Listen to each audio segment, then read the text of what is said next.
Music, fashion and subcultures always have and always will go hand in hand. 2023 saw the return of Blur after an 8-year hiatus.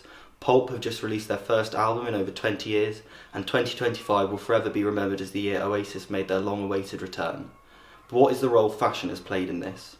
I went to the Tender Hooligan clothing shop in Newcastle to find out. A lot of the styling that we do in here and a lot of the stuff that's associated with sort of subculture movements is they have quite a niche appeal in the sense that they are very tied to certain subcultures, you know, like they're almost uniform.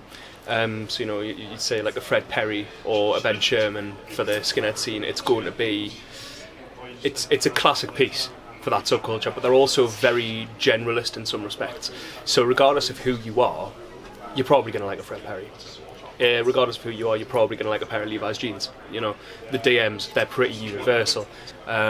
People know what they're getting from it, and you know, they're all, you know, they're heritage brands. They've been here for, you know, since day dot, really, for a lot of people. But how has the younger generation reacted to this new style of clothing?